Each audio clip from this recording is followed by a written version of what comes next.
We're getting a new Switch soon. When a new console releases, we always get a game that launches with it. Although we're due for a new Animal Crossing, and New Horizons was the second best-selling game on the Switch, unfortunately the launch title for the new Switch probably won't be Animal Crossing. We're gonna have to wait a bit after the release of the new console to see what the devs have in store for us in the next installment. But why wouldn't we see Animal Crossing as a Switch 2 launch title? The easy answer? It's not a gamer's game. When a new console releases, there's a specific demographic that companies try to attract. Those who will buy a console on day one, even with a limited game catalog. And those people aren't mainly Animal Crossing fans. There are players who would buy a new console just for the new installment into the series, though. We saw it happen with New Horizons, though COVID was a major factor in all of that happening. But a console is far more appealing to the wider demographic of Animal Crossing fans once there are more options for them. Your average Jane isn't going to drop hundreds of dollars to be the first adopter of the new handheld just to play Animal Crossing on release.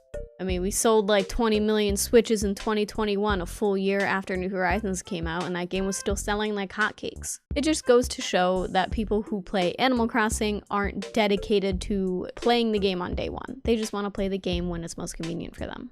While Animal Crossing is a successful IP, it's not Nintendo's main audience. I could see something like a new 3D Mario being a way better fit. Speaking of which, we are due for a new 3D Mario, and a new console release sounds like the perfect time to get our hands on one of those games.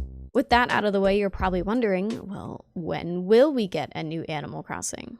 But before we dive into that, I want to take a minute to thank today's sponsor, Factor. Make your summer meals stress-free with Factor's ready-to-eat meals. These quick meals are fresh, never frozen, and chef-crafted, ready to eat in just 2 minutes. They are a lifesaver when it comes to not wanting to cook.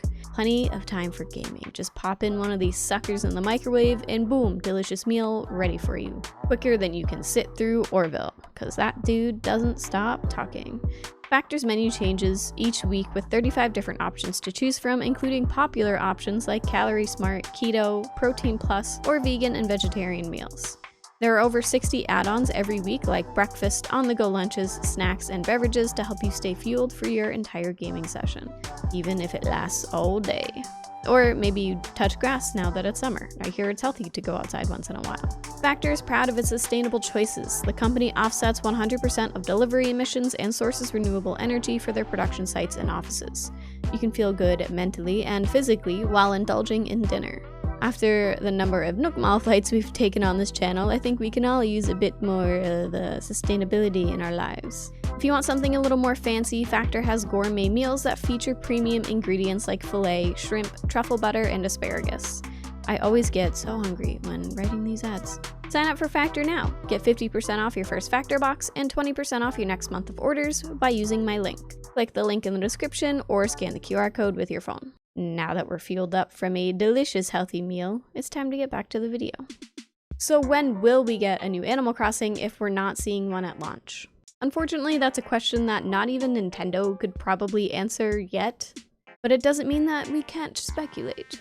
We are due for a new game. I know the argument is that there was 7 years between New Leaf and New Horizons, so we technically have like 3 more years until one might release. However, this most recent gap between installments was more of an exception to the rule than an actual pattern that will be followed. I'm sure you're all familiar with the Wii U, and if you're not, exactly. That thing was a travesty for Nintendo. The console didn't sell well, and as a result, neither did any of the software. Instead of spending a ton of money, time, and manpower on making huge games for the Wii U, Nintendo just didn't. A few first-party games released, but the catalog was really small. The only Animal Crossing related options we got were Amiibo Festival, Animal Crossing Plaza, Happy Home Designer, and Pocket Camp. All of which sucked, except Happy Home Designer and Pocket Camp. I wouldn't say it sucks, it's just not Animal Crossing. You can tell these titles or software baby apps had limited time spent on them, just something to satisfy the players until they could release the Switch and start working on a good game. Did I mention Happy Home Designer and Pocket Camp weren't even on the Wii U? In the meantime, a good chunk of the Animal Crossing developers went to work on Splatoon. We did get a huge update for New Leaf, which was nice. The Welcome Amiibo update added a ton of stuff to the already existing game, and this is what we got instead of getting a brand new installment.